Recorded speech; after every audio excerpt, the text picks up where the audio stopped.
Welcome friends to विटोर classes. तो आज हम एक और बहुत ही इम्पॉर्टेंट चैप्टर आप लोगों के लिए लेके आए हैं, जो कि हर एग्ज़ाम्स के लिए अब इम्पॉर्टेंट होते जा रहा है और बहुत नया चैप्टर है इस फील्ड के लिए। तो प्लीज़ इसे बहुत ही ध्यान से देखिए इस चैप्टर को, क्योंकि बहुत काम आने वाला है आपके लिए। पहले रिक्वायरमेंट, प्लीज़ कॉपी पेन अपने पास रख लीजिए, ठीक है। और शुरू करते हैं हम लोग। चैप्टर का नाम है हमारा कोऑर्डिनेट ज्योमेट्री, या हिंदी में निर्देशांक ज्यामिति कहते हैं इसे हम लोग। तो कोऑर्डिनेट या निर्देशांक मतलब समझ में यही आ रहा होगा कि ग्राफ के ऊपर जिसमें सवाल होते हैं उस तरीके के सवाल ये है। ग्राफ के एक्चुअल ग्राफ वाले नहीं, पर ये ग्राफ के अंदर किस तरीके से दो बिंदु के बीच में दूरी निकालते हैं, दो बिंदु कितने पे झुकी होती है, एक रेखा कितना झुका होता है, इसके ऊपर ये सब है। रेखा के समीकरण के बारे में, लाइन की इक्वेशन के बारे में ये हम लोग का है। तो इसे हिंदी इंग्लिश वाले कोई भी पढ़ सकते हैं, क्योंकि ये मैं समझाऊंगा पूरा हिंदी में, पर बहुत सारे जिसमें इंग्लिश वर्ड जो भी यूज़ होते हैं वो भी यूज़ किए हुए हैं, साथ में उसका हिंदी भी लिखा हुआ है। तो चलिए इसे सॉल्व करते हैं हम लोग, या सीखते हैं पहले तो। और इसका बेनिफिट ये होगा इस वीडियो का कि आपको यहाँ पे सभी टाइप्स के क्वेश्चन भी मिल जाएंगे और सारे कॉन्सेप्ट भी मिल जाएंगे। हालांकि थोड़ा वीडियो लंबा होगा, पर सब मिल जाएंगे आपको। तो चलिए इसे शुरू करते हैं, सॉल्व करते हैं। तो सबसे पहले कार्टेशियन सिस्टम किसको कहते हैं, या कार्तीय पद्धति किसको कहते हैं, ठीक है। तो कार्टेशियन सिस्टम या कार्तीय पद्धति सिंपल है, जो आप लोग ग्राफ में सीखते थे पहले, एक्स वाई उसको ही बोलते हैं। जैसे ये इसको बोलते हैं हम लोग कार्टेशियन सिस्टम, जिसमें ये इसको बोलते हैं हम लोग क्या, एक्स एक्सिस या एक्स कच अक्ष, या इसको बोलते हैं वाई एक्सिस या वाई अक्ष, ठीक है। अभी देखिए ये चार भाग में बटा हुआ है, 1 2 3 4 ऐसे नंबरिंग होता है। 1 नंबर, 2 नंबर, 3 नंबर, 4 नंबर। ये पहले थोड़ा कलर, ये 1 नंबर, 2 नंबर, 3 नंबर, 4 नंबर, ठीक है। ये इस तरीके से हो गया। इंग्लिश में बोलते हैं इसको क्वाड्रेंट। क्या बोलते हैं? क्वाड्रेंट। और हिंदी में चतुर्दाश। फर्स्ट क्वाड्रेंट, फर्स्ट चतुर्दाश, सेकंड क्वाड्रेंट, दूसरा चतुर्दाश, थर्ड क्वाड्रेंट, तीसरा चतुर्दाश, या चौथा, फोर्थ क्वाड्रेंट, चौथा चतुर्दाश। ये इस तरीके हो गए। बस इतना ही है सिंपल कार्टेशियन सिस्टम, इसका मतलब यही है। इससे ज़्यादा इसे सीखने की कोई ज़रूरत नहीं है। अब बढ़ते हैं आगे। तो अब हम सब जान गए कि इसको क्वाड्रेंट बोलते हैं या चतुर्दाश बोलते हैं। तो इसमें अगर कोई बिंदु हो, मान लीजिए इसमें कोई अगर बिंदु है, तो इसको कैसे बताएंगे कहाँ पे है हम लोग? तो इस चीज़ को बोलते हैं हम लोग कोऑर्डिनेट। जो इस चीज़ का, इसके एड्रेस को बताए, उसको बोलते हैं हम लोग कोऑर्डिनेट या निर्देशांक, जो कि सबसे इम्पॉर्टेंट है इस चैप्टर में, ठीक है। तो सबसे पहले किसी भी निर्देशांक को हम लोग इस तरीके से लिखते हैं, एक्स कॉमा वाई। ये होता है कि ये x जो अक्ष है या x कोऑर्डिनेट है, इसके कितने दूरी पे है, मतलब इस पे कितना दूरी पे है। और ये होता है y, इसको बोलते हैं y। ये y मतलब दोनों का अलग अलग नाम है। एक का नाम एब्सिसा होता है इंग्लिश में x का, और इसका ऑर्डिनेट तो हमें जानने की ज़रूरत नहीं है। बस सिंपल याद रखिए कि ये बायां वाला x को बताता है और दायां वाला y को। अब इसका मतलब क्या हुआ, बायां ये दायां ये, इसको कैसे देखेंगे? तो मान लीजिए हम लोग को दिया हो किसी का कोऑर्डिनेट या निर्देशांक 3,4। अब 3,4 बनाना है हमें, तो कैसे बनाएंगे? तो सबसे पहले एक हम लोग कार्टेशियन प्लेन की सिस्टम खींचेंगे। ये कार्टेशियन प्लेन बोल सकते हैं इसको हम लोग। हिंदी में क्या बोलते हैं इसको? कार्तीय पद्धति। तो x बोला गया है 3, तो हम x यहाँ पे मान लीजिए काट लेंगे ऐसे। ये 1 हुआ, ये 2 हुआ, ये 3 हुआ। अब ध्यान रखिए जब भी ये काटिएगा तो ये सारा बराबर होना चाहिए, अलग अलग नहीं। ये हो जाएगा -1, ये -2, ये -3, ठीक है। तो हमें क्या समझ में आया कि अगर दायां तरफ जाएंगे तो सारा प्लस में, बायां तरफ आएंगे तो माइनस में। तो उसी तरह ऊपर जाएंगे तो सारा प्लस में, नीचे आएंगे सारा माइनस में, ठीक है। तो अब देखिए बोला 3,4, तो दोनों प्लस में पहले तो 3 जाएंगे, 1 2 3, ये हुआ 3। तो 3 से एक लाइन खींचिए आप, 3 जो कि सीधा हो ऐसे, 3 से खींच दिया हमने, फिर कहाँ गया 4, 1 2 3 4, ये 4 आया, तो 4 से एक लाइन यहाँ खींची। अब ये जहाँ पे मिल रहा है इसको हम लोग बोलेंगे 3,4। इस तरीके से ये पॉइंट पता करते हैं। अब मैं आपको समझाया ये प्लस माइनस करके, तो अब देखिए यहाँ पे ऐसे लिख सकते हैं हम लोग, अगर ये पहला चतुर्दाश या क्वाड्रेंट में देखेंगे तो x क्या है मेरा, प्लस है, y भी प्लस है, तो ये भी प्लस, ये भी प्लस, ये मेरा पहला हो गया। दूसरा में आएंगे तो देखिए ये माइनस, ये प्लस, तो x हो गया माइनस और y हो गया प्लस। अब ये आएंगे तो ये बाएं तरफ भी माइनस, नीचे भी माइनस, तो दोनों माइनस। इसमें आएंगे तो x प्लस है और y माइनस है, तो माइनस प्लस। तो इस तरीके से चारों साइन लिखेंगे, ठीक है। अगर -3,4 बोला जाएगा तो इसमें आएगा, -3 -4 बोला जाएगा तो इसमें आएगा, या -3 + 4 बोलेंगे तो इसमें आएगा। हमने कुछ एक मिस्टेक कर दिया है, जो कि ये है कि ये हमारा प्लस था और ये हमारा माइनस है, क्योंकि x प्लस है, y माइनस है, ठीक है। तो इस तरीके से इसको हम लोग समझ गए कोऑर्डिनेट क्या होता है। अब हम लोग आगे बढ़ेंगे। आगे है दो बिंदुओं के बीच की दूरी। मान लीजिए दो कोई बिंदु हो तो उसकी दूरी कितनी होगी। तो दो बिंदु कोई है x1 y1 x2 y2। x1 y1 x2 y2 मतलब हो गया कि दोनों का कोऑर्डिनेट दिया हो या निर्देशांक दिया हो। जैसे मान लीजिए ये दो पॉइंट है x1 y1, ये x2 y2, तो इन दोनों का अगर इसको घटा के ये डिस्टेंस का फॉर्मूला है √x1 - x2 का whole square plus y1 - y2 का होल स्क्वायर, ठीक है। ये हुआ फॉर्मूला। अब यहाँ बोला गया मूल बिंदु तथा किसी बिंदु x, y के बीच की दूरी इतना होगा। अब ये याद करने की ज़रूरत नहीं है, ये सिंपल समझने की ज़रूरत है। कैसे? तो हमारे पास दो बिंदु ये दोनों हैं, तो ये मान लेते हैं हम लोग x1, ये y1, ये x2, ये y2। हमारा दूरी का फॉर्मूला क्या था? √x1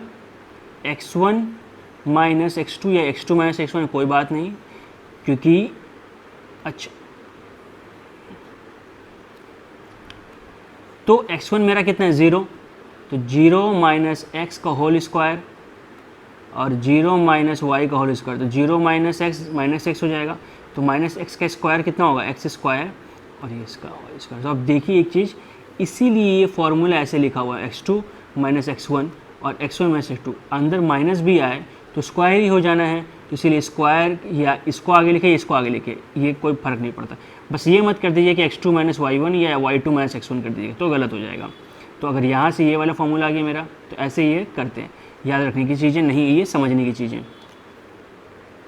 अब इसमें कुछ उदाहरण हैं जो इस टॉपिक के ऊपर थे, जो मैं समझा देता हूँ तो क्लियर, क्योंकि ये चैप्टर ऐसा है कि आपको हर टॉपिक के ऊपर उदाहरण चाहिए होंगे, तभी आपको ये समझ में आएगा, वरना बहुत मुश्किल हो जाएगा समझना। तो ये दो बिंदु हैं, तो इसको पकड़ लेते हैं x1 y1, ये हो गया x2 y2। फार्मूला क्या था? x2 - x1 का whole square plus y2 - y1 का होल स्क्वायर। बस बिठाएंगे वैल्यू, 4 - 7 का स्क्वायर -1 - 3 का स्क्वायर, तो 4 - 7 -3 आ गया, -3 का स्क्वायर आ गया, और ये -1 -3 -4 का स्क्वायर, तो -3 का स्क्वायर 9 -4 का स्क्वायर 16, 25, तो 5 इकाई, ठीक है। अब ये मूल बिंदु है, तो मूल बिंदु में क्या था? √x² + y²। तो हमारा इससे दूरी पूछा है, तो x हो गया -3 का स्क्वायर, y हो गया -4 का स्क्वायर, हमने बिठा दिया, सॉल्व करेंगे 5। तो इस तरीके से ये सारे क्वेश्चंस सॉल्व हो सकते हैं, हम लोग कर सकते हैं, ठीक है। अब बढ़ते हैं अगला पॉइंट की तरफ, देखते क्या है। अगला पॉइंट है कि कोई भी एक पॉइंट किसी रेखा को, ठीक है, या रेखा खंड को, जनरली रेखा नहीं, रेखा खंड को किस अनुपात में भाग करती है। जैसे कि समझने का ये है कि मान लीजिए अगर एक लाइन है जो कि 10 मीटर का है और ये A है, ये B है, एक पॉइंट बीच में P है, ये वाला 4 भाग में है, ये इसका वैल्यू 4 है, इसका वैल्यू 6 है, तो इसका अनुपात क्या हो जाएगा? 4/6 मतलब 2/3। 2/3 के अनुपात में ये पॉइंट भाग कर रहा है। तो हम ये कैसे निकालेंगे कि इसका कोऑर्डिनेट क्या हो? अगर हमें इन दोनों का कोऑर्डिनेट पता हो और ये अनुपात पता हो 2:3, तो इसका कोऑर्डिनेट क्या होगा वो कैसे निकालेंगे? निर्देशांक क्या होगा कैसे निकालेंगे? तो हम लोग फॉर्मूला यूज़ करेंगे। तो पहले फार्मूला के लिए हमें क्या क्या पता होना चाहिए, पता होना चाहिए इन दोनों का वैल्यू पता होना चाहिए x1 y1, ये इसका x2 y2 वैल्यू पता होना चाहिए, फिर ये m1 m2 कितना अनुपात में है वो पता होना चाहिए, फिर इसका हम लोग निर्देशांक निकाल सकते हैं कौन से निर्देशांक में बटा रहे हैं, कोऑर्डिनेट क्या क्या होगा। तो x हमारा क्या हो जाएगा, देखिए ये m1 है तो m1 को पहले x2 से गुना करेंगे, तो ऐसे अगर हम लोग लिख लेते हैं इसको समझने के लिए, x1 यहाँ लिख लेते हैं x2, ये हो गया m1, ये m2, तो m1 इंटू x2 करेंगे plus this into this divided by इन दोनों का जोड़, देखिए है ना, m1 into x2 plus m2 into x1 divide by m1 plus m2। बस अगर जब y आ जाएगा तो x2 की जगह पे y2 और x1 की जगह पे y1 ऐसे सॉल्व करेंगे, ठीक है। अब ये इसको बोलते हैं हम लोग इंटरनल डिवीजन, मतलब दो लाइन के बीच में डिवाइड, एक पॉइंट को डिवाइड कर रहे हैं। अब आता है बाहरी डिवीजन या एक्सटर्नल डिवीजन। तो एक्सटर्नल डिवीजन किसको कहते हैं, एक्सटर्नल डिवीजन ज़्यादा कुछ है नहीं, मान लीजिए एक लाइन है और एक पॉइंट यहाँ पे है, तो इससे इसकी दूरी का अनुपात, इसके दूरी का अनुपात और इन दोनों के दूरी के अनुपात को हम लोग एक्सटर्नल डिवीजन बोलते हैं, जो हम लोग कैसे निकालते हैं, सेम फार्मूला, बस प्लस के जगह पे minus m1 x2 minus m2 x1 m1 y2 minus m2 y1, ठीक है। ये हम लोग ध्यान रखेंगे कि इंटरनल डिवीजन बोला जाएगा तो ये, एक्सटर्नल डिवीजन बोला जाएगा तो ये, हिंदी में अंतःविभाजन और बाह्य विभाजन। तो याद रखिएगा, ये बहुत इंपॉर्टेंट है, इस चैप्टर में फार्मूलाज बहुत ही ज़्यादा ज़रूरी है सॉल्व करना, याद रखना। तो चलिए अब कुछ एग्जांपल्स होंगे जो सॉल्व करेंगे, उससे पहले कुछ देख लिए हम लोग और कि मध्य बिंदु क्या होगा। अब मान लीजिए हमारे पास एक लाइन है जिसका कोऑर्डिनेट है a b, ये दोनों पॉइंट है, ये x1 y1 और ये x2 y2। तो इसका मध्य बिंदु का जो निर्देशांक होगा वो क्या होगा, x1 plus x2 by 2 y1 plus y2 by 2, ठीक है, याद रखिएगा। अगला क्या है, डिवीज़न बाय एक्सिस या अक्षों द्वारा विभाजन। यदि बिंदु A के निर्देशांक इतना है तथा बिंदु B के निर्देशांक इतना है तो निम्न अनुपातों में विभक्त किया जाता है। तो इसमें बोल रहा है कि अगर A बिंदु और B बिंदु यह है तो इसको अगर काटेंगे तो जो इसका मतलब विभाजन करेगा, जो अक्ष मेरा विभाजन करेगा वो क्या करेगा, निम्न अनुपातों में विभक्त करेगा। x किस अनुपात में बांटेगा, y1 पर y2 माइनस y1 पर y2, और y किस अनुपात में बांटेगा, माइनस x1 बाई x2, ठीक है। यह याद रखिएगा, अगर पूछ दिया जाए आपसे कि एक लाइन दिया है उसका दो निर्देशांक या कोऑर्डिनेट दिया रहे तो उसको x एक्सिस या x अक्ष किस रेशियो में डिवाइड करेगा और y अक्ष या y एक्सिस उसको किस रेशियो में डिवाइड करेगा, तो इस तरीके से निकाल सकते हैं हम लोग। ये ऐसा क्यों बन रहा है कि अलग अलग क्यों पूछा जा रहा है, कि मान ली एक लाइन है ऐसे भाग कर, देखिए ये इसको ये एक रेशियो होगा, एक ये होगा, इन दोनों का रेशियो, अगर x एक्सिस पूछा तो इन दोनों का रेशियो, तो इसी तरीके से पूछा गया। तो ये है हमारा सवाल, उस बिंदु के निर्देशांक ज्ञात कीजिए जो बिंदुओं इतना और इतना को मिलाने वाले रेखाखंड को 3:4 के अनुपात में अंतः विभाजित करते हैं। अगर आपको याद नहीं मेंशन किया हो अंतः, अगर कुछ भी मेंशन नहीं किया अंतः और बाह्य, तो समझ लीजिएगा अंतः विभाजन ही हो रहा है। सेम फार्मूला ये आपके लिए है, ये आपको पता है 3,4 में अनुपात में भाग करें, दोनों का कोऑर्डिनेट पता है, तो पहले क्या होगा 3 गुने 4 प्लस 4 गुने माइनस 1, मतलब m1 into x2 plus m2 into x1। Solve करेंगे 8/7, उस तरह y को सॉल्व करेंगे -9/7, तो इसका कितना निकले कोऑर्डिनेट 8,7 x हो गया और y कितना हो गया -9,7, तो ठीक है।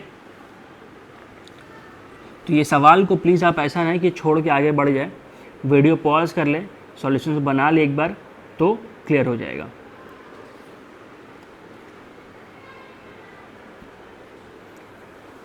अब सेम सवाल कुछ इस तरीके से है कि हमें बाहरी विभाजन किया गया हो, तो बाहरी विभाजन में क्या था, प्लस की जगह पे माइनस, तो बस प्लस की जगह माइनस अगर आपको दिया है, सिंपल बैठाइए फार्मूला में, ये हमारा फार्मूला है और ये हमारा सब वैल्यू दिया हुआ है, ठीक है, जो कि वैल्यू कहाँ से मिला, ये एक x1 y1 y1 y2 और अनुपात ये, तो इसमें बिठाइए और सॉल्व कीजिए, आपका आंसर आ जाएगा।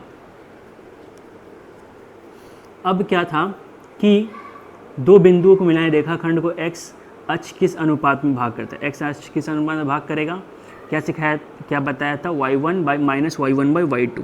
तो y1 हमारा कितना है -6, तो माइनस ऑफ -6 यहाँ बैठ गया नीचे, y2 कितना हमारा 4, तो 4 बैठ गया, तो माइनस माइनस प्लस, तो कटा 3 बार में 2 बार में 3:2 के अनुपात में, ठीक है।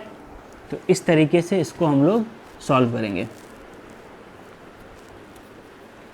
अब ये इम्पॉर्टेंट है बहुत कि मान लीजिए किसी भी त्रिभुज का क्षेत्रफल, आप अभी तक क्या पढ़ते थे, हाफ गुने बेस गुने हाइट, ये आपका पता है, ये हाफ गुने आधार गुने ऊंचाई। अब इसका हम लोग को क्षेत्रफल पता करना है कि कब, जब निर्देशांक या कोऑर्डिनेट दिया हो। तो इसमें ज़्यादा कुछ नहीं, ये फॉर्मूला है, लेकिन इस फॉर्मूला कैसे याद रखें ये बड़ा ज़रूरी है। तो ये सिंपल सा तरीका याद रखने के लिए अगर आप ध्यान रखिएगा तो तुरंत सीख जाइएगा। तो सबसे पहले नंबर क्या आएगा, देखिए पहले हाफ बिठा लीजिए, बड़ा ब्रैकेट चालू करिए, सबसे पहले x1 बिठा दिया हमने x1 बिठा लिया। अब x1 के बाद क्या आता है, 1 के बाद 2, तो y2 बैठ गया, माइनस y3, 2 के बाद 3, तो 1 2 3 याद रहेगा। अब अगला काम क्या करना है हम लोगों को, 2 बिठाना है यहाँ पे, ये 1 था, फिर x2 बिठा दी। पहले क्या करेंगे, x1 बिठाएंगे तो x1 को कवर कर लेंगे, फिर y2 माइनस y3 कर देंगे इनटू में, फिर x1 जब ख़त्म, अब x2 की बारी, तो x2 बिठा देंगे, तो y2 को भूल जाएंगे। अब लेकिन हमें यहाँ पे शुरू किससे करना है, ये ज़रूरी है। देखिए हम यहाँ पे ख़त्म किस पे कर रहे हैं, y को, y3 पे, तो यहाँ पे y3 से ही चालू होगा। अब मैंने क्या सीखा, x2 रहेगा तो y2 ख़त्म हो जाएगा, तो y3 यूज़ कर लिया हमने, बचा क्या y1, उसी तरह से x3 आ जाएगा, x2 x3। अब यहाँ ख़त्म किस पे किया हमने, y1 पे, तो 3 है तो y3 नहीं होगा, अगला क्या होगा माइनस y2। तो इस तरीके से फॉर्मूला, इसको आप ध्यान रख सकते हैं। ये सबसे आसान तरीका याद रखने के लिए, बहुत सारे तरीके सिखाए जा सकते हैं। एक तरीका ऐसे होगा, x1 x2 लिख लो, y1 y2 लिख लो, मतलब y2 लिख लो, y3 ऐसे करके लिख लो। अब इसके बाद आप लोग सॉल्व कर सकते हैं, ठीक है। तो बट इतना कॉम्प्लिकेट करने का ज़रूरत है नहीं, ये आराम से हो जाएगा। जैसे x1 x2 और अब यहाँ पे x3 बिठा लीजिए, इसी तरह y1 y2 y3 बिठा लीजिए। अब जब आप x1 को ले रहे हैं तो y2 माइनस y3 लिख दीजिए, x2 को जब ले रहे हैं आप तो y3 माइनस y1 लिख दीजिए, और x3 को ले रहे हैं आप तो y1 माइनस y2 लिख दीजिए। उससे बेटर है ये समझने के लिए। तो इस तरीके से आप समझिए, बहुत ही आराम से सॉल्व हो जाएगा, ठीक है। सिंपल तरीका ये है, पहले x1, जब x1 लेंगे तो y1 को भूल जाएंगे, y2 माइनस y3, फिर x2 लेंगे, फिर देखिए कहाँ पे ख़त्म किया हमने, y3 पे ख़त्म किया, तो y3 से चालू होगा। अब x2 है तो y2 नहीं आएगा, बस इस तरीके से ख़त्म कर सकते हैं। वैल्यू बिठाइएगा, आंसर आ जाएगा। सवाल पे इस पे होगा। तो ये है हमारा सवाल कि यदि ट्राइंगल का ये 3 निर्देशांक है तो क्षेत्रफल क्या होगा।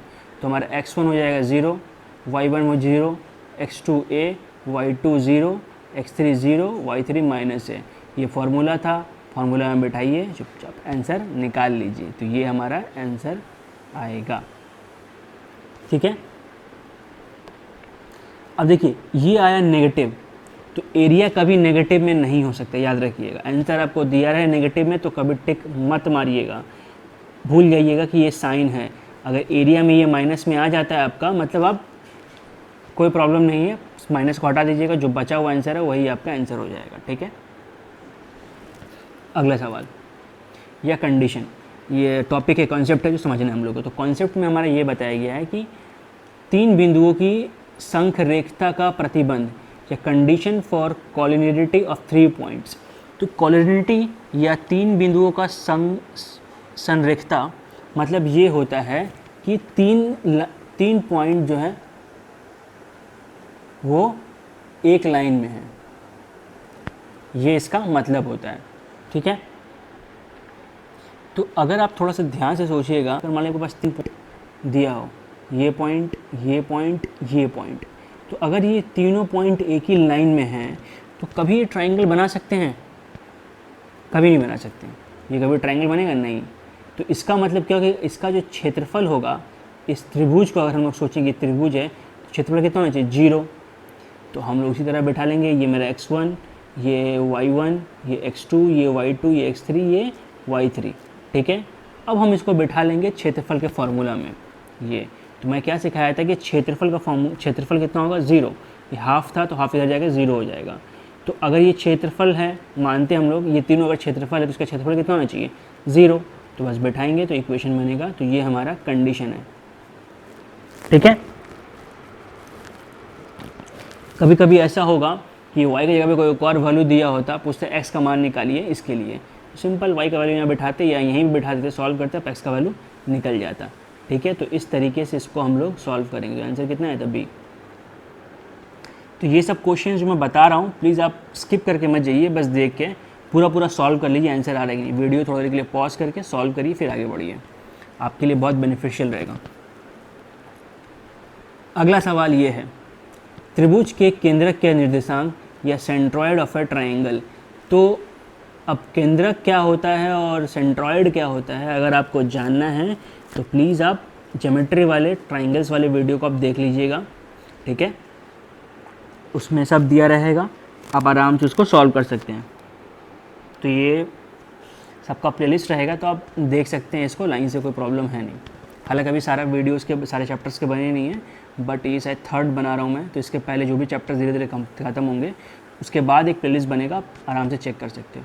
बट फिलहाल के लिए सेंट्रॉयड ये है कि मान लीजिए एक ट्राइंगल है, 3 मध्यका अगर होता है, तो मध्यका मतलब ये होता है कि जो लाइन जो है, या इसको मीडियन भी बोलते हैं, ऐसा लाइन जो ये सामने वाले कोण से या वर्टेक्स से खींचा जाए सामने वाले साइड पे या भुजा पे, तो ये इन दोनों को आधे आधे भाग में बांटती है, ठीक है। तो ये जो 3 मध्यका बनती है हर कोण का, ये जहाँ मिलती है इसको बोलते हैं सेंट्रॉयड। तो अगर आपके पास तीनों ट्राइंगल के वो दिए रहे निर्देशांक या कोऑर्डिनेट, तो पूछा जाए केंद्रक का केंद्रक क्या होगा, तो सिंपल फार्मूला है x1 + x2 + x3 divide by 3, y1 + y2 + y3 divide by 3। तो आप यहाँ बैठाइए और सॉल्व करिए, आपका आंसर आ जाएगा। तो x1 ये था, x2 ये था, x3 ये था 5, y1 ये, y2 ये और y3 ये। बिठाइए वैल्यू, सॉल्व करिए, आ जाएगा आंसर। प्लीज़ सॉल्व करिए, ठीक है, वीडियो पॉज करके। अगला सवाल, अब ये इन सेंटर, ठीक है। तो ये इन सेंटर का सबसे थोड़ा सा कॉम्प्लिकेट फॉर्मूला होता है, जो अगर आप याद रखें तो बहुत अच्छी बात है, और याद रखना भी चाहिए, क्योंकि एग्ज़ाम्स में आजकल लेवल काफ़ी बढ़ते जा रहे हैं एग्ज़ाम्स के, तो ये सब क्वेश्चंस पूछा जा रहा है, ठीक है। तो इन सेंटर क्या होता है, पहले मैं आपको वो बता दूं। ये है ट्राइंगल ABC, ठीक है।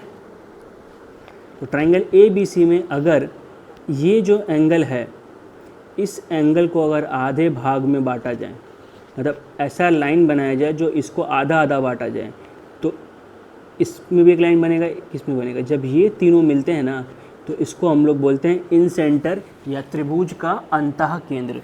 क्या बोलते हैं? त्रिभुज का अंतः केंद्र।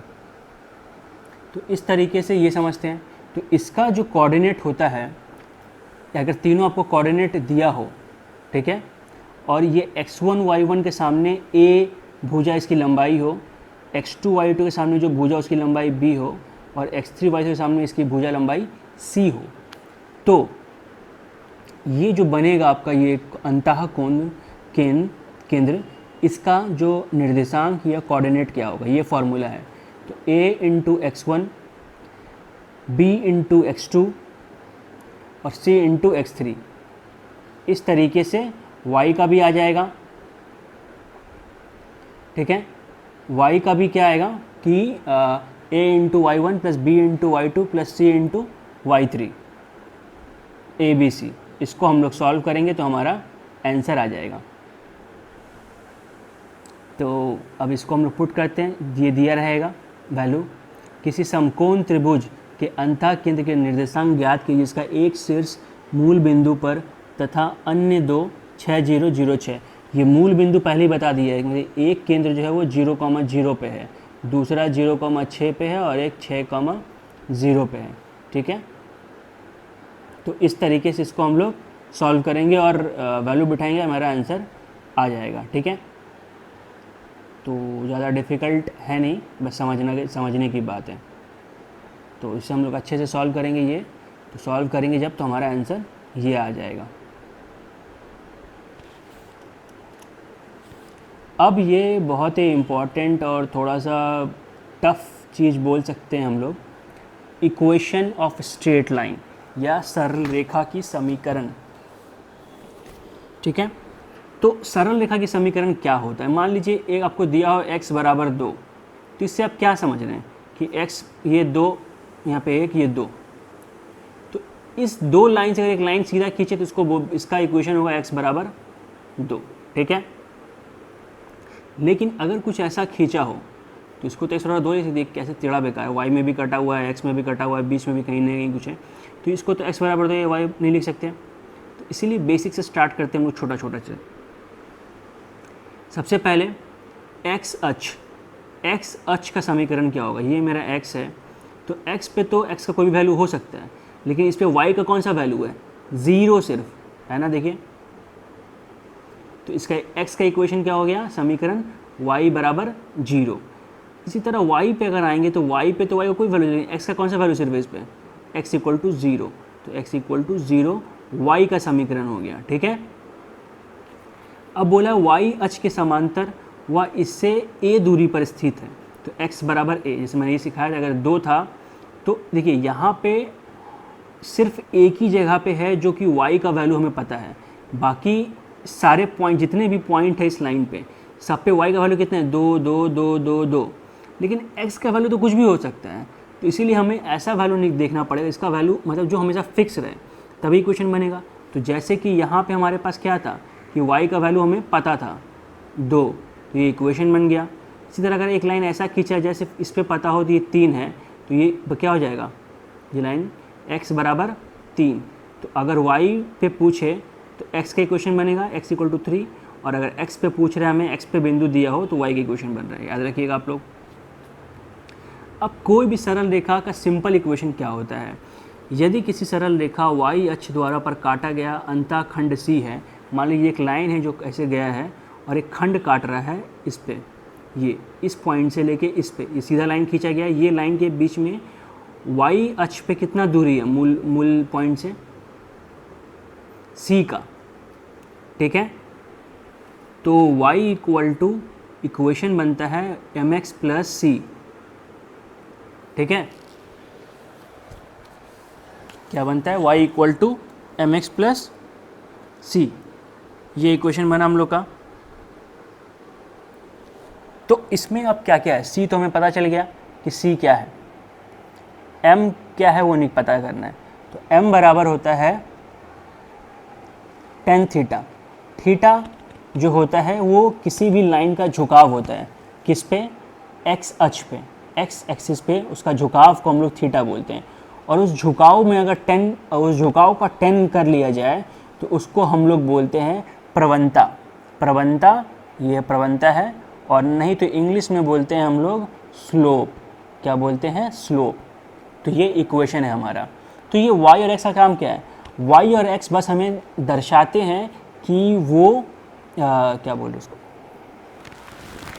y और x हमें ये दर्शाते हैं सिर्फ कि ये जो इक्वेशन, ये जो हमने लाइन बनाया है वो x और y का वैल्यू इसमें मिला हुआ है। क्योंकि अगर कोई भी पॉइंट आप उठाइएगा तो वो x y, अगर ये पॉइंट का भी x y का वैल्यू होगा, इस पॉइंट का भी x y का वैल्यू होगा, हर पॉइंट का x y का वैल्यू होगा। इसीलिए तो अब उसका मतलब क्या हो गया कि मान लीजिए जब से पूछा जाए कोई बिंदु इस रेखाखंड से गुजरती है कि नहीं गुजरती है, ठीक है, कोई बिंदु से एक रेखाखंड गुजरती कि नहीं गुजरती, तो हम क्या करेंगे? अगर हमारे पास रेखाखंड का समीकरण होगा, ठीक है, जैसे कि मान लीजिए एक समीकरण हमारा y बराबर, ऐसे ही पुट कर लेते हैं हम लोग सिंपल, y बराबर 4x प्लस 2, ठीक है। तो एक बिंदु लेते हैं, मान लीजिए 1,6। तो क्या 1,6 इस रेखा में, इस ये 1,6 पे ये रेखा गुजरती कि नहीं गुजरती? तुम क्या करेंगे, वैल्यू बिठाएंगे, x का वैल्यू 1 और y का वैल्यू 6। तो 6, 4 इंटू 1 प्लस 2, देखिए 4 इंटू 1 4, ये 6, क्योंकि दोनों तरफ 6 6 आ गया, मतलब ये जो बिंदु है 1,6 इस समीकरण, इस रेखा से पास करती है, ठीक है। ये इसका मतलब हुआ। अगर यहाँ 2,6 होता तो ये रेखा से पास नहीं करती, तो ये भी हम बता सकते हैं। अब इसमें एक इम्पॉर्टेंट पार्ट ये है कि देखिए, अगर मान लीजिए कोई ऐसा लाइन आ जाए जो कि इससे पास करो मूल बिंदु से, तो इसमें c कितना बन रहा है, 0, क्योंकि c क्या है, इस मूल बिंदु से इसका दूरी था y पे, लेकिन जब खुद ही मूल बिंदु से पास करे तो c तो 0 हो गया, तो हमारा इस c कितना हो जाएगा, 0। तो इक्वेशन क्या बन जाएगा, y = mx, ठीक है। तो इस तरीके से ये बेसिकली समझ में आया समीकरण क्या होता है। पहला क्या होता है, y = mx + c, जहाँ पे m बराबर था tan थीटा। थीटा क्या होता है, किसी भी झुकाव होता है, और अगर tan थीटा हम लोग निकालते हैं, tan थीटा का स्लोप बोलते हैं या परिवंता बोलते हैं, ठीक है।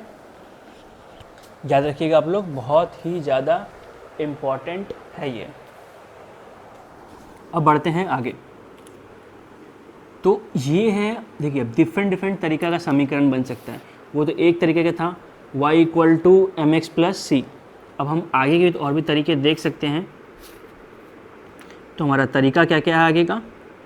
पहला इक्वेशन देखिए, x/a और y/b = 1। a क्या है, जो ये लाइन का दूरी मूलधन से, जहाँ पे वो x को कट कर रहा है उसका a है, और ये मूलधन से इसको y पे कट कर रहा है वो दूरी है b, इस तरीके से। तो अगर आप थोड़ा सा ध्यान से इस चीज़ को देखें, मान लीजिए आपको ये इक्वेशन दे दिया जाए, देखिए कुछ सवाल मैं आपको लाइन से बताते जाऊंगा जो शायद एग्ज़ाम में पूछे जा सकते हैं।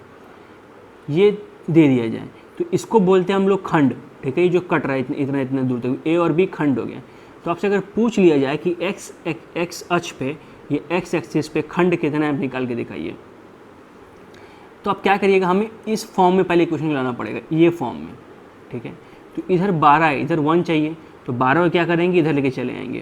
तो 3x 4y बटा 12 बराबर 1 आ गया। तो इसको लिख सकते हैं 3x बटा 12 और 4y बटा 12 बराबर 1।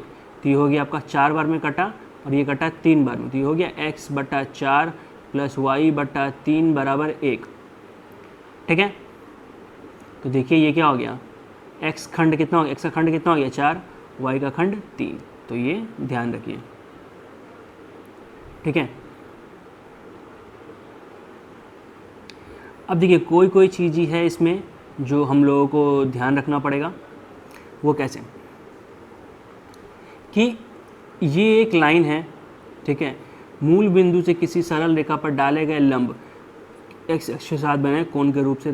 तो ये मतलब क्या है कि मान लीजिए एक लाइन है, ठीक है, जहाँ पे जिस लाइन पे हम क्या किए हैं कि मूल बिंदु से इस पे एक लाइन खींचा गया है जो इस पे एक लंब है, मतलब 90 डिग्री का है, जो कि x एक्सिस के साथ या x अक्ष के साथ कितना एंगल बनाता है, अल्फ़ा। तो इस लाइन के इक्वेशन क्या होगा इसके हिसाब से, x cos alpha plus y sin alpha = p। देखिए हालांकि ये एग्ज़ाम से उतना ज़रूरत नहीं है कि बहुत कम क्वेश्चन से पूछे जाते हैं, ये थोड़ा मतलब बेसिकली 11-12 लेवल का थोड़ा है ये तो, बट फिर भी अगर है तो आप याद रख लीजिए, काम आ ही सकता है। मान लीजिए क्वेश्चन दे दिया जाए और शायद किसी को नहीं आता हो, सिर्फ आप ही को आता हो, तो आपको 2 नंबर मिल जाएंगे, आप बाकी लोग से 2 नंबर से आगे हो जाएंगे, जो कि बहुत बड़ा बात है, ठीक है। तो इस चीज़ को हम लोग देखते हैं कि क्या है पूरी तरीके से। अब हम अगला पॉइंट देखेंगे। बोला जाए अगर ये लाइन है तो इसका प्रवणता -a/b, ये कैसे आ गया। तो हम प्रवणता मतलब क्या जानते थे, m, देखिए अगर इक्वेशन हो y = mx + c, तो m मेरा प्रवणता था जो कि tan थीटा था। तो अब ये मेरा समीकरण है ax + by + c = 0। तो आप ऐसे लिख सकते हैं by बराबर -ax - c, और यहाँ से लिख सकते हैं y बराबर -a/bx - c। तो अगर आप ध्यान से देखें आप इस चीज़ को और मिलाए इससे, तो y का y है, x का x है, यहाँ पे m प्रवणता था, तो प्रवणता की जगह पे m की जगह पे क्या आ गया, -a/b, तो ये हमारा प्रवणता हो गया। इस तरीके से सॉल्व करते हैं इसको, ठीक है। अब अगला समीकरण बनाने का तरीका है, अगला समीकरण कैसे बनाते हैं हम लोग। तो अगला समीकरण कैसे है कि मान लीजिए कोई एक पॉइंट है, ठीक है, एक लाइन है जो कि एक पॉइंट से पास करती है। ये पॉइंट है जिसका जो निर्देशांक या कोऑर्डिनेट है x1 y1 है, ठीक है, और इसका जो प्रवणता है वो कितना है, m। तो इस लाइन का समीकरण क्या होगा, कुछ नहीं करना है, सिर्फ y माइनस जो वैल्यू जिससे पॉइंट से पास कर रहा है y1 equal to m into x minus x1, ठीक है। ये सिंपल तरीका हुआ सॉल्व करने का, ये अगर प्रवणता पता है तो। अब ध्यान से देख लीजिए कि मान लीजिए प्रवणता डायरेक्टली लिख दिया है कि ये इसका परिवणता, ये स्लोप ये है, और अगर ये ना दे के बोल दे कि ये जो एंगल बना रहा है वो एक्स अक्ष के साथ वो थीटा है, तो m निकाल नहीं पाएंगे। m का मतलब कितना होता है, tan थीटा। बस इस वैल्यू में बिठाइएगा, आपका समीकरण आ जाएगी। तो कृपया करके आप लाइन से लिख लें, बहुत ज़्यादा फायदे में रहिएगा। अब अगला देखिए, एक और समीकरण है हमारा ये वाला, इसको कैसे समझते हैं। तो इसमें क्या है कि हमें किसी भी चीज़ के प्रवणता की ज़रूरत है नहीं। अब मान लीजिए दो पॉइंट है a, b, एक का इक्वेशन है x1 y1 और एक का इक्वेशन है x2 y2। तो हमारा इक्वेशन क्या बनेगा, बायां साइड में आप लिखिएगा y माइनस y1 बटा x माइनस x1, ठीक है, और दाएं साइड में जो यहाँ पे माइनस में है वही माइनस में रखिएगा, और बाकी जो बचा उसको प्लस हो जाएगा, y2 minus y1 x2 minus x1। ये बनेगा आपका इक्वेशन। कब, जब दो बिंदु दिए हो जिसके हमें निर्देशांक या कोऑर्डिनेट पता हो, तब ये इस तरीके से बनेगा। ध्यान रखिएगा, y माइनस y1, y और x आपको दिया हुआ नहीं, ये डायरेक्टली आता है इक्वेशन में ही या समीकरण में, जो हमें लिखना पड़ता है। y1 x1 पता है, y2 x2 पता है आप लोगों को, ठीक है। बस गलती क्या नहीं करिएगा, अगर यहाँ पे माइनस y1 लिखे हैं तो यहाँ माइनस y, अगर यहाँ पे आप y2 लिख देते, y माइनस y2 माइनस बटा x माइनस x2, उसके बाद आप y माइनस y2 लिखते हैं, यहाँ पे y1 माइनस y2 लिखते हैं, x1 माइनस x2 लिखते हैं, ठीक है। ये याद रखिएगा इस बात को, ये बहुत इंपॉर्टेंट है और बहुत लोग गलती कर देते हैं, ठीक है। ये तो रहा समीकरण का बात। अगर मान लीजिए आपसे पूछ लिया जाए कि ये दो पॉइंट है, इसके निर्देशांक है, तो इसका प्रवणता क्या होगा, तो इसका परिवणता ये वाला होगा, y2 माइनस y1 बटा x2 माइनस x1, ठीक है।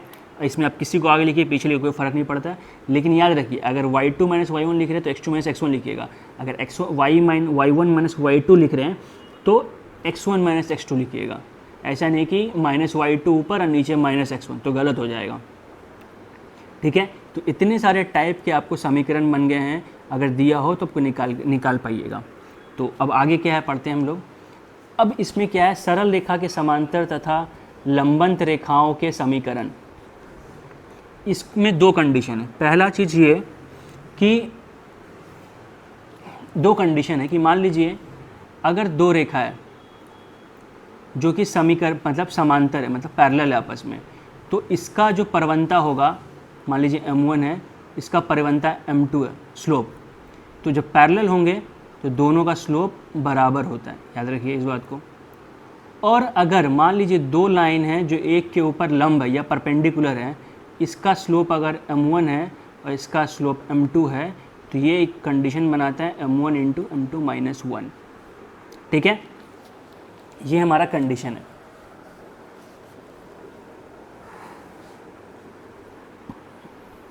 तो अब हमारे पास मान लीजिए एक लाइन है,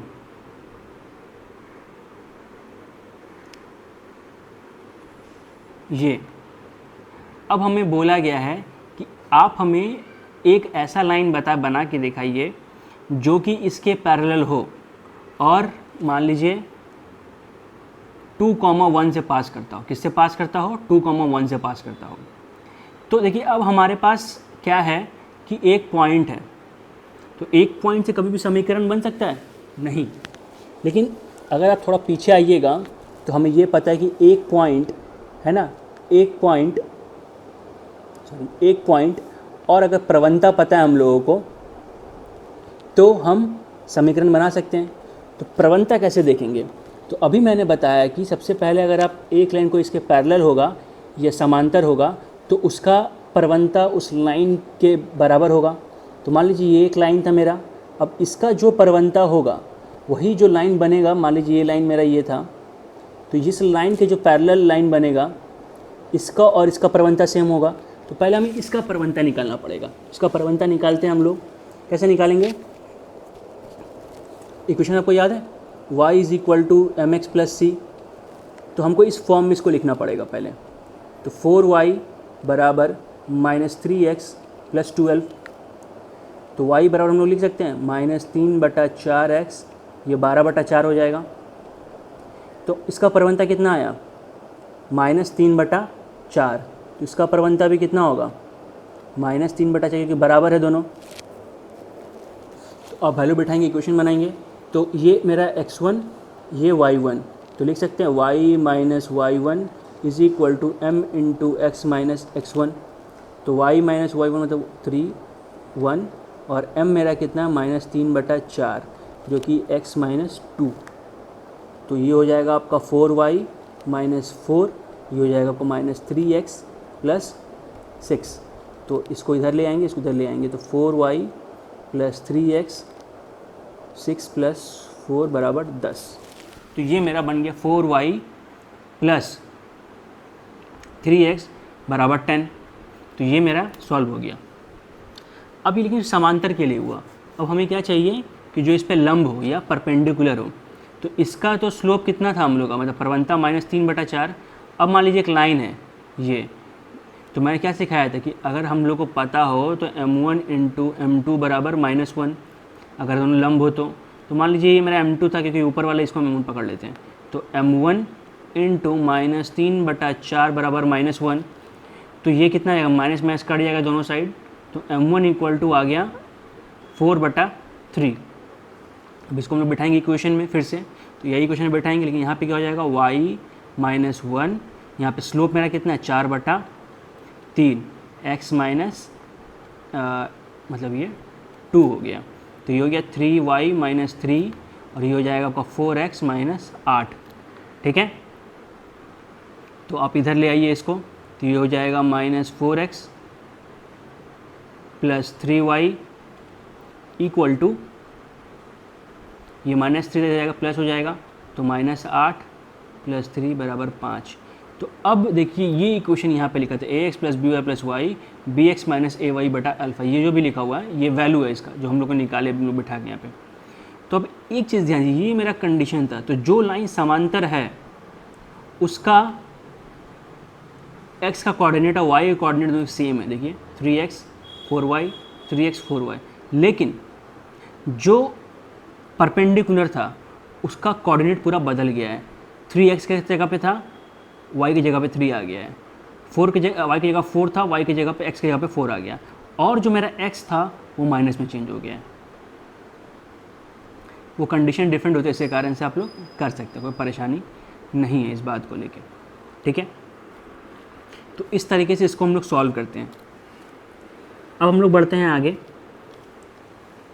अब आता है कि सरल रेखा पर किसी बिंदु से खींचे गए लंब की लंबाई क्या होती है।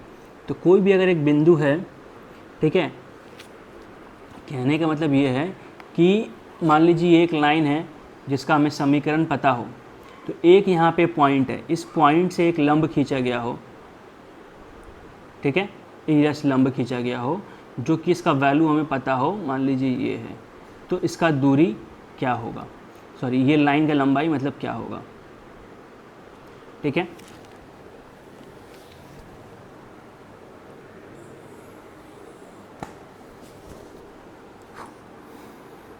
तो जैसे कि अब ये सब सवाल है कुछ जो हम लोग सॉल्व करेंगे।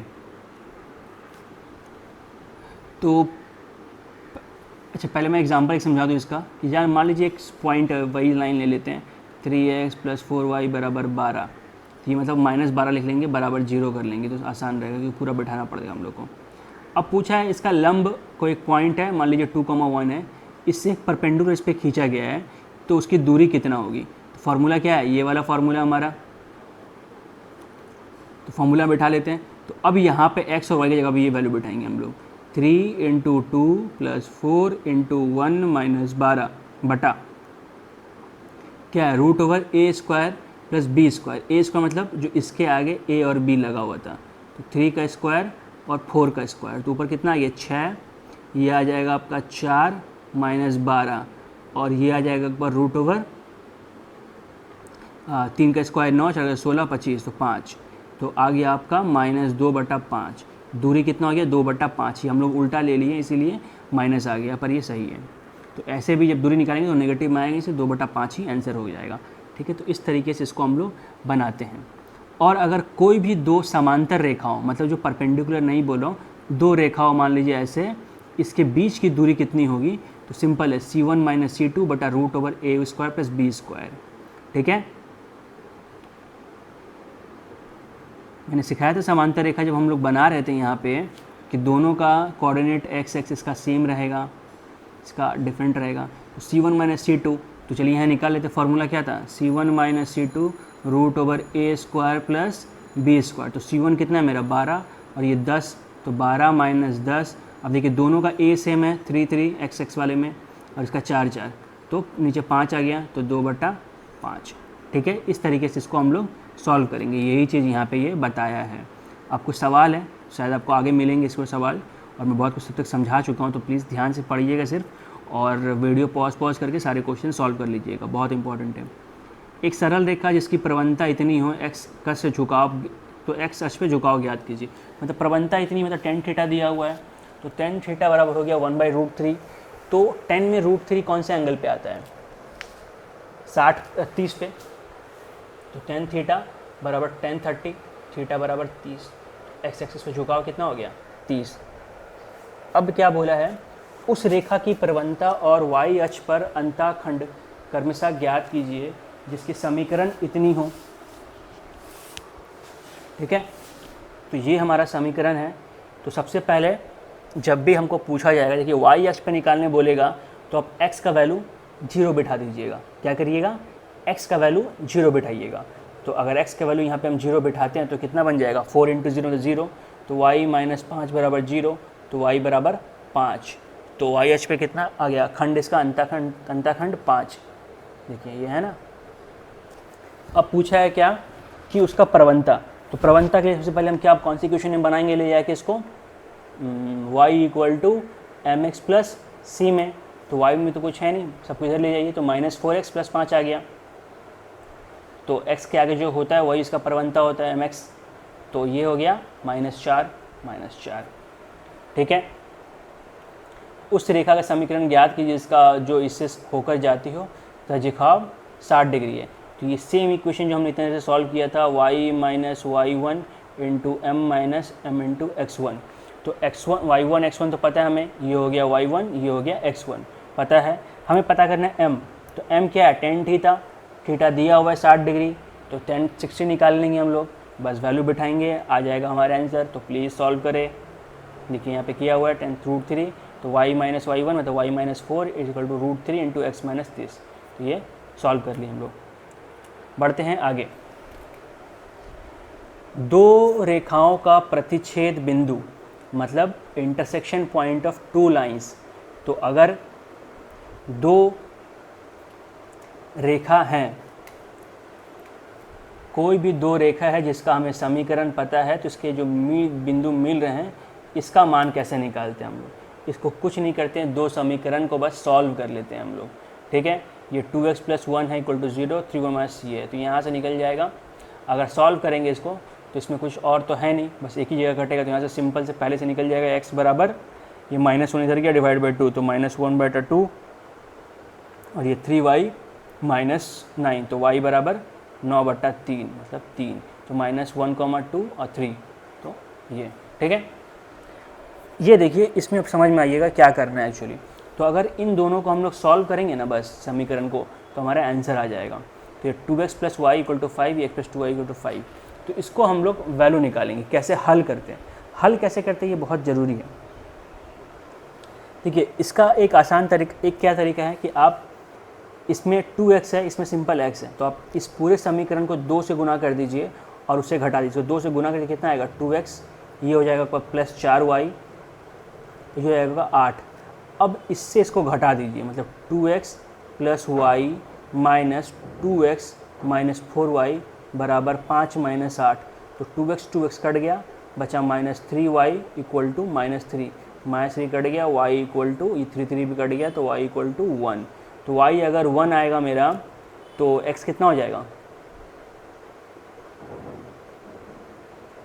x = 2x + 1 = 5। तो 2x = 4, ये घट जाएगा, x = 2। तो 1,2 में या 2,1 में 2x है मेरा, तो 2,1 पे। तो कहीं भी अगर दो रेखा का समीकरण दिया हो, पूछे कहाँ कट करेगी दोनों, तो हम इसको आराम से ऐसे निकाल सकते हैं। ठीक है, अब बढ़ते हैं हम लोग और आगे और देखते हैं अगला टॉपिक हमारा क्या है, ये अगला सवाल क्या है। तो अब आगे हैं प्रकार, जो कि एग्ज़ाम में पूछे जाते हैं। हालांकि इतना सारा जो क्वेश्चंस बताया मैंने सभी प्रकार ही थे, पर ये थोड़ा ज़्यादा इम्पॉर्टेंट है, जो कि ज़्यादा क्वेश्चंस आपको मतलब एग्ज़ाम में पूछे गए, समझ लीजिए एक तरीके से। तो चलिए क्या क्या है हम लोग देख लेते हैं। तो पहला है कि बिंदु -5, 6, -3, -2 किन चतुर्थांशों में स्थित है। तो आपको मैंने सिखाया था कैसे देखते हैं। तो सॉल्यूशन सुनने से पहले प्लीज़ वीडियो पॉज कर दीजिए और आंसर बताइए, कोशिश करिए समझने का। ऐसे आंसर दिया हुआ है वह। तो ये -6, ये तो बना लिए ऐसे हम लोग। तो x माइनस में, मतलब x माइनस इधर आ गया, y प्लस में, तो y प्लस में आ गया, तो इसमें आ गया मतलब, तो ये दूसरा में हो गया। फिर बोला है x प्लस में, तो x प्लस कहाँ गया इधर, और y माइनस इधर, तो ये चौथा में, दूसरा चौथा आंसर। बिंदु के बीच की दूरी ज्ञात कीजिए, ये फार्मूला था √x2 - x1 का whole square plus y2 - y1 का होल स्क्वायर। बिठा दिए हम लोग, निकाल लिए। कि अक्ष पर स्थित है, किस अक्ष पर स्थित है। तो देखिए जब x का वैल्यू 0 हो, मतलब ये y पे ही स्थित होगी। सिंपल सी बात है, अगर हम लोग सॉल्व करें तो x बराबर मेरा 0 है, मतलब 0 यहीं पे रह गया, x यहीं पे, y -4 आ गया, तो ये यहाँ पे चला आया, मान लीजिए यहाँ पे -4, तो ये हो गया 0, -4, मतलब y अक्ष पे स्थित है। यदि दो बिंदुओं के बीच की दूरी इतना है तो x कितना होगा। देखिए ये सब सवाल जो पूछा जाता है, तो इसमें क्या पता, देखिए अगर इन दोनों का हम लोग का दिशांतर दिया हुआ या कोऑर्डिनेट दिया हुआ है, तो इससे हम लोग निकाल सकते दोनों के बीच की दूरी कितनी है, इस फार्मूला से। तो x2 मेरा x हो गया, x1 मेरा 0 हो गया, y2 मेरा 0 हो गया, ये y1 -5 हो गया, तो बैठा लिए हम लोग।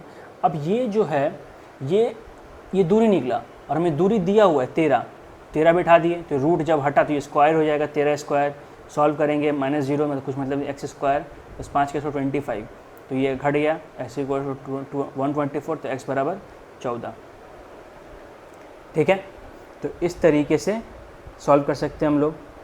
अब देखिए अगला सवाल ये है, ये 3 कोऑर्डिनेट दिया हुआ है या दिशांतर दिया, पूछा है त्रिभुज कैसा है, कैसे त्रिभुज के शीर्ष बिंदु, किस त्रिभुज के शीर्ष बिंदु है। तो हमें क्या क्या पता है कि सबसे पहले अगर अब देखिए तीनों का इन्होंने लंबाई निकाला, पहले AB का, तो AB के लिए x1 x2 ये हो गया, x1 y1 x1 y1 x2 y2 हो गया। तो AB निकालेंगे कि AB की लंबाई कितनी होगी, ये ट्राइंगल है मान लीजिए मेरा, तो ये ABC, तो पहले AB की लंबाई निकाल ली हम लोग ने फार्मूला से, ये फार्मूला से x2 - x1 का फार्मूला से, ये बैठाया हमने, ये 0 माइनस प्लस, तो +5 बिठा दिया हमने, +5 का स्क्वायर, 6 - 3 का स्क्वायर बिठा दिया, सॉल्व किया, 34 आया। फिर अगर BC निकालेंगे हम लोग, फिर फार्मूला बिठाएंगे, तो फिर आया 68, फिर CA आया ये। तो देखिए एक चीज़ में क्या समझ में आ रहा है हम लोग को कि तीनों भुजा बराबर नहीं है, तो समद्विबाहु मतलब समबाहु नहीं हो सकते, लेकिन दो भुजा आपस में बराबर है। ठीक है, तो दो भुजा अगर बराबर है तो ये समद्विबाहु हो जाएंगे पहले ही।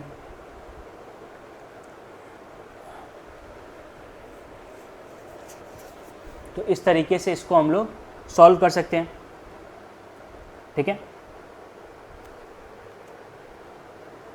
अब रेखाखंड के विभेदन पर आधारित प्रश्न, मतलब रेखाखंड विभेदन पे, तो ये 3 पी बिंदु P बिंदुओं A तथा B को मिलाने रेखाखंडों किस अनुपात में, सिंपल सा फॉर्मूला था जो हमने पहले निकाला था। तो लेकिन जब भी आप सॉल्व करिएगा इस तरीके से, तो देखिए इसके पहले तक हम लोग सॉल्व क्या कर रहे थे कि हमें अनुपात दिया होता था और हम बिंदु निकालते थे। हमें इस बार क्या बिंदु दे दिया गया, हमें अनुपात निकालना होगा। तो अनुपात हम मान लेंगे पहले। तो अनुपात जब भी मानिएगा तो मानिएगा k:1 में। किसे मानिएगा? k:1 में। तो हमारा m1 कितना हो गया k, m2 कितना हो गया 1, और ये हमारा हो गया x1, ये हो गया y1, ये हो गया x2, ये हो गया y2। फॉर्मूला क्या था? m1 into x2 means 4 into k plus m2 into x1 -3 into 1, तो ये आ गया। बस बिठाएं हम लोग। तो अगर ये हम निकाले हैं तो ये मेरा क्या आया? बिंदु का दिशांतर, ठीक है। दोनों बिंदु का दिशांतर आ गया ना, ये A पता है, ये B पता है, तो P का दिशांतर हमने अगर इसको k:1 माना तो P का दिशांतर निकाल लिया हमने फॉर्मूला से, m1 x2 plus m2 x1 से बटा k1 k+1, ये y का निकल गया m2 इंटू y1। तो m2 मेरा कितना था, सॉरी m1 इंटू y2, तो m1 मेरा कितना था k इंटू -9, तो -9 के प्लस m2 इंटू y1, तो m2 मेरा 1 था और y1 कितना 5 था, तो 5 आ गया बटा k+1, नीचे डिवाइड कर देते हैं m1 प्लस m2 को। अब ये मेरा क्या है? दोनों दिशांतर है या कोऑर्डिनेट है? ये किसके बराबर होना चाहिए? 2,5 के बराबर। मतलब ये वाला जो पार्ट है ये 2 के बराबर, और ये वाला जो पार्ट है ये -5 के बराबर, क्योंकि यही रेखा, यही बिंदु जो है इस रेखा को इस भाग में बांटती है। तो अगर इसके बराबर ये कर देंगे हम लोग तो k निकल जाएगा। तो k आ गया मेरा 5:2। तो अनुपात कितना होना चाहिए? 5:2:1, तो ये हो जाएगा 5:2। ठीक है। तो इस तरीके से हम लोग सॉल्व करेंगे। ये जैसे हमने x की तरह से बराबर किया, अगर आप y से ही बराबर करिएगा तो वही आंसर आएगा। एक वृत्त के व्यास के अंतिम सिरे ये और ये है, इसके केंद्र के निर्देशांक क्या होंगे? एक वृत्त के व्यास, तो ये व्यास है, मान लीजिए वृत्त में सबसे बड़ा होता है व्यास, ठीक है, थोड़ा सर्कल गलत बन गया बट ये व्यास होता है। इसका ये वृत्त व्यास होता है वो केंद्र से पास करता है, और केंद्र कहाँ पास करता है? इसके बीच में, एकदम व्यास के बीच में। मतलब एक तरह से अगर इन दोनों का हम लोग मध्य बिंदु निकाल लेंगे या मिड पॉइंट निकाल लेंगे तो हम सॉल्व कर सकते हैं। व्यास मतलब होता है डायामीटर। ये दो कोऑर्डिनेट है। मिड पॉइंट का फॉर्मूला क्या था? x1 plus x2 divide by 2, y1 plus y2 divide by 2। तो 4 माइनस 2 मतलब 2 माइनस 4 आ गया divide by 2, minus 5 minus 1 by 2, तो 4 माइनस 2 कितना आएगा? 2 by 2 1, minus 5 minus 1 minus 6 by 2 minus 3। तो ये मेरा आंसर। तो अब अगला सवाल क्या है हम लोग के लिए? बिंदु A तथा B को मिलाने वाले रेखाखंड को x अक्ष कितने अनुपात में विभक्त करेगा? मतलब अब ये मेरा 2 पॉइंट है, इसको, इस लाइन को x कोऑर्डिनेट कितने भाग में विभक्त करेगा? तो अब हम लोग क्या कर सकते हैं, सॉल्व करेंगे। सबसे पहले वैसे k:1 मान लिए, ये हम लोग निकाल लेंगे बिंदु उसका। तो ये जो बिंदु है, ठीक है, ये बिंदु किस पे बन रही? मान लीजिए ये मेरा लाइन था, ये बिंदु है जिस पे एक्स एक्सिस जो है इसको अनुपात में भाग कर रही है। तो ये बिंदु मेरा निकल गया। तो इस बिंदु पे y का मान कितना होगा? 0। तो हमारा y का मान यहाँ पे कितना निकला? ये, इसके बराबर हम लोग y के बराबर यहाँ पुट कर देंगे तो हमारा आंसर आ जाएगा। तो उसको सॉल्व कर सकते हैं। ठीक है। तो देखिए ये क्वेश्चंस मैं बता रहा हूँ क्योंकि मेरा पहले से बहुत प्रैक्टिस है, सो बहुत आराम से क्वेश्चन मैं बता सकता हूँ, सॉल्व हो सकता है। बट ये आपके लिए इतना आराम नहीं होगा। कब तक? जब तक आप प्रैक्टिस नहीं करेंगे। तो प्लीज़ वीडियो पॉज करके एटलीस्ट ये क्वेश्चंस को प्रैक्टिस करें। इसमें अराउंड हम लोग 23 एग्जाम्पल्स तक पहुँच चुके हैं। इस और बीच में मैं खुद से बहुत सारे क्वेश्चंस बता चुका हूँ कैसे ऐसे करते हैं। तो समझिए और लाइन पॉज करके इसको सॉल्व करिए। बहुत इंपॉर्टेंट है आप लोगों के लिए। अगर सॉल्व नहीं करिएगा तो यकीन मानिए फंस जाइएगा। तो तरीके से सॉल्व करिए कि अगर k/1 पता है हम लोग को, रेशियो मान लिया है, तो हमारा इसका बिंदु कितना निकलेगा उस फॉर्मूला से निकालिए आप लोग m1x2, ये फार्मूला है हमारा m1x1 बटा m1 प्लस m2, और जब y का निकालिएगा तो x2 की जगह y2, x1 की जगह पे y1 बिठाइए और निकालिए, तो ये निकलेगा आपका। ये निकलने के बाद इसके बराबर हम लोग 0 पुट करेंगे। 0 क्यों पुट करेंगे? क्योंकि ये पूछा है x अक्ष पे कितना अनुपात होगा, तो x अक्ष पे y 0 होता। अगर पूछा तो y अक्ष के बारे में तो वहाँ पे x 0 हो जाता। ठीक है।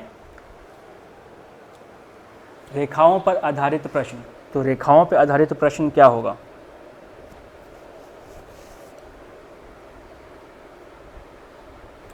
तो सवाल पहले क्या, क्षैतिज रेखा की ढाल कितनी होगी? देखिए क्षैतिज रेखा उस रेखा को बोलते हैं कि जो कि इसके मतलब x का अक्ष है उसके पैरेलल है। क्या है? x अक्ष के पैरेलल है। तो जब ये पैरेलल होगा मतलब समांतर होगा तो कभी भी कोई एंगल बना पाएगा इसके ऊपर? नहीं। मतलब थीटा कितना हो गया मेरा? 0। ठीक है। थीटा अगर 0 हो गया तो tan थीटा मेरा कितना हो जाएगा? 0। तो ढाल कितना हो गया? 0, क्योंकि tan 0 0 होता है। अब ये कुछ सवाल है, उस रेखा का समीकरण जो x अक्ष के समांतर है तथा उससे -5 दूरी पर है। तो सिंपल सा बात है कि ये एक लाइन है जो कि इसके समांतर है, x के समांतर, इससे सीधा लाइन बनेगा, और इसका दूरी कितना है? ये 5, सॉरी ये उल्टा बना, -5 है दिखा रहा है, तो ये -5 हो गया। तो ये -5 हो गया। तो देखिए ये जो लाइन है, तो अगर इसके बीच की दूरी -5 है तो ये y को कहाँ पे कट करेगी? -5 पे। तो यहाँ पे x का वैल्यू तो 0 है, कुछ नहीं है, तो इसका इक्वेशन क्या बन जाएगा? y is equal to minus, ठीक है, समझ में आया? क्योंकि ये लाइन पे हम लोग बना रहे हैं इक्वेशन को, तो यहाँ पे तो x का वैल्यू 0 है, कुछ नहीं है, यहाँ पे सिर्फ y का वैल्यू हम लोग देख पा रहे हैं। तो इसीलिए y बराबर -5, जो कि इधर लेके आ जाएंगे तो y + 5 बराबर 0। ठीक है। उस रेखा का समीकरण जो बिंदु 3,4 से जाती तथा y अक्ष के समांतर है। सेम सवाल है ये एक तरह से। तो ये किससे पास कर रहा है? 3,4 से, और किसके समांतर है?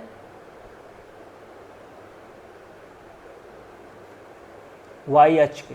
तो ये समांतर है, तो 3,4, तो ये मान लीजिए 3 और ये 4, तो इससे पास हो रहा है। तो इस y का तो कोई मतलब ही नहीं है ना, क्योंकि यहाँ पे तो कुछ लाइन ही नहीं बन रहा हमारा, बन रहा है सिर्फ लाइन यहाँ पे। तो x बराबर कितना हो जाएगा? 3, जो कि समीकरण है, या इसको इधर लेके आएंगे, इसमें 3 बराबर 0। अब इनके बीच का समीकरण, जिसका फॉर्मूला मैंने सिखाया था आपको, y2 माइनस y1 बटा x2 minus x1 is equal to, ये सॉरी ये y और x लिख देते हैं हम लोग, y minus y1 x minus x1 is equal to y2 minus y1 बटा x2 माइनस x1। ठीक है।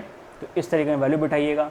आपको y1 पता है 2 है, x1 पता है 3 है, y2 आपको पता है 0 है, x2 भी 0 है। बस वैल्यू बिठाइए, सॉल्व करिए, आपका आंसर आ जाएगा। लेकिन सॉल्व कर लीजिए, बस देख के छोड़ मत दीजिए प्लीज़। उस रेखा का समीकरण जो बिंदु 2,-3 से जाती है तथा जिसकी ढाल -1 है। तो ढाल मतलब -1 पता है हमें, बिंदु पता है, तो ये फॉर्मूला लगाएंगे y minus y1 equal to m into x minus x1। तो y माइनस y3 बिठाएंगे वैल्यू इक्वल टू -1 m का वैल्यू x माइनस 2, ये हो गया। तो इस तरह सॉल्व करेंगे, x plus y plus 1 equal to 0, ये हमारा सॉल्यूशन बना। अगला सवाल है x plus √3y minus 6 equal to 0, x अक्ष के घनात्मक दिशा के साथ बना कोण कितना होगा? देखिए, तो सिंपल तरीका सबसे पहले क्या करिएगा कि घनात्मक मतलब पॉजिटिव, प्लस में, तो ये आया, इसको हम लोग y के फॉर्म में तोड़ लेंगे इस तरीके से। तो ये -x इधर चला गया, +6 हो गया, √3 मल्टीप्लाई में, तो ऐसे लिख सकते हैं √3y is equal to -x plus 6। तो y इक्वल टू आ जाएगा, ये √3 इस पर डिवाइड होगा, इस पर डिवाइड होगा, 1 भी ये, तो मेरा m कितना हो गया ये, तो tan थीटा बराबर इतना दिस। तो ये अब माइनस में, ये देखिए ये -30 है, ठीक है। तो -tan30 को हम लोग प्लस किस में बदल सकते हैं? तो इसके लिए आपको थोड़ा ज्योमेट्री वो पता होना चाहिए, ट्रिग्नोमेट्री। तो ट्रिग्नोमेट्री में हमें ये पता है कि इस क्वाड्रेंट में 10 जो होता है वो नेगेटिव होता है ना। तो 10 नेगेटिव होता है, तो 10 30 यहाँ पे आएगा। तो ये कितना एंगल बना रहा है, सॉरी 10 30 अगर बना रहा है तो ये 10 30 हो गया यहाँ पे। तो ये कितना एंगल बना रहा है, ये पूरा का पूरा एंगल। तो ये हो गया आपका 150, ठीक है। मतलब सिंपल ये है कि ये 30 डिग्री था जो कि माइनस में है। तो पहले देखेंगे ये 10 जो है किस में माइनस में है, तो ये सिंस 30 है तो 10 इसमें माइनस में होता है। तो माइनस मतलब 10 30 यहाँ पे माइनस में आ गया।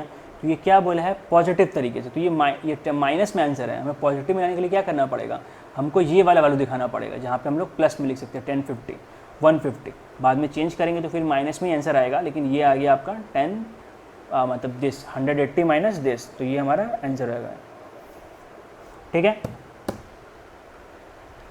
अगला है रेखाएं का परस्पर है, मतलब तथा परस्पर है, मतलब क्या है, ये लोग आपस में हमको दिखाना होगा कि दोनों क्या है, मतलब किस तरीके से समांतर है, क्या है, लंबवत है, संपाती है, जो भी है किस तरीके से। तो हमें क्या कंडीशन पता है, m1 इंटू m2 आ गया तो ये समांतर, m1 into m2 equal to minus में गया तो ये लंबवत। तो इस फॉर्म में लिख लेंगे, ये 2y था तो 2y इधर रह गया, माइनस एक्स माइनस 9 प्लस 9 आ गया, y डिवाइड होकर आ गया तो 2 मल्टीप्लाई में था, नीचे आ गया 2 बैठ गया। तो m1 मेरा कितना हो गया, -1/2 पहले का। दूसरा में आइए आप लोग, तो 3x प्लस ये हो गया। तो 6y बराबर कितना लिख सकते हैं हम लोग, -3x -8। तो y बराबर -3x/6 -8/6 तो कट गया, तो कितना आ गया -1/2x। तो इसका भी m1 कितना आ गया -1/2, इसका 1/2, मतलब दोनों आपस में बराबर, इसीलिए समांतर है, ठीक है। अब इसके बाद 1-2 एग्जाम्पल और है हमारा सॉल्व करने के लिए, बट थोड़ा टफ एग्जाम्पल्स हैं, तो प्लीज़ ध्यान से देखें एग्जाम्पल्स को। तो ये तो अगर ये दो समांतर होंगे तो k का मान क्या होगा। तो फिर उसी तरीके से मैं सिखाया था कि जब समांतर होते हैं तो दो रेखा का जो घनत्व प्रवणता होता है या स्लोप होता है आपस में बराबर होते हैं। तो सेम चीज़ को भी करेंगे, m1 निकालेंगे पहले इससे, फिर इससे m2 निकालेंगे, दोनों को बराबर करेंगे, k का वैल्यू निकल जाएगा। m1 बराबर इतना आया, m2 बराबर इतना आएगा, दोनों आपस में बराबर करिए, ये k का वैल्यू निकल गया आंसर, ठीक है। अगला सवाल, अब बोला गया है कि इन दोनों के बीच का कोण निकालिए, ठीक है। तो जो कोण का फॉर्मूला होता है किसी भी दो लाइन का, वो आपको अभी तक शायद नहीं पता है, तो प्लीज़ सीख लीजिए फॉर्मूला क्या होता है, ठीक है। मान लीजिए दो इक्वेशन है हमारे पास, ये ध्यान रखिएगा, a1x b1y plus c equal to 0 या a2x plus b2y plus c equal to 0 या c1 या c2। तो tan थीटा क्या निकलता है, tan थीटा कैसे निकालते हैं हम लोग, a1 into b2 minus a2 into b1 divided by a1 into a2 plus b1 into b2। देखिए ये फॉर्मूला यहाँ पे लिखा हुआ है, tan थीटा के बराबर निकलता है। तो ये मेरा इक्वेशन है यहाँ पे। तो यहाँ से हम लोग a1 a2 b1 b2 c2 सब निकाल लेंगे। तो a1 मेरा यहाँ पे x के आगे, जो x के आगे होता है वो a1 होता है, तो a1 हो गया √3, b1 हो गया, ये सब एक तरफ लेके आइएगा। तो ये माइनस, हम लोग माइनस वाई को उधर लेके चले आए, तो ये बन गया यहाँ पे। तो मेरा b1 हो गया, y का क्या है -1, तो -1, ये c1 हो गया 8। फिर सेम चीज़ यहाँ पे करिएगा, तो x के आगे 1, b2 के आगे -3, ये, ठीक है। तो इस तरीके से इसको हम लोग सॉल्व कर सकते हैं। तो ये हमारा फॉर्मूला हुआ, बैठा दीजिए, सॉल्व करिए, आगे आंसर, ठीक है। ये एक सबसे पहले सॉल्व करेंगे तो ये आएगा, देखिए अब ये एक लाइन खींचा हुआ, इसको बोलते हैं हम लोग मॉड, याद रखिए, ये सीधा लाइन इसको बोलते हैं मॉड। तो इसके अंदर जो भी वैल्यू है, माइनस के अंदर भी, ये देखिए -1/√3 आता, लेकिन इससे जब ये बाहर निकलेगा तो माइनस हम लोग नहीं लिखेंगे। जैसे अगर ये -1 है तो बाहर निकलेगा तो सिर्फ 1 लिखेंगे हम लोग, या -2 है अंदर तो बाहर निकलेगा सिर्फ 2, ठीक है। तो ये -1/√3 रहेगा, मतलब सिंपल, मतलब माइनस में भी आंसर आए तो आप प्लस में रखिएगा, ठीक है, इतना ज़रूरत है। तो ये आ गया tan 30, ये मेरा सॉल्यूशन है 30 डिग्री। अब ये दूसरा तरीका है सॉल्व करने के लिए। दूसरा तरीका में हम लोग क्या करेंगे, ये इक्वेशन मेरा लिखा हुआ है, ठीक है, तो इसका जो है m कितना निकल जाएगा, m1 √3, m2 1/√3, माइनस नहीं सिर्फ 1/√3।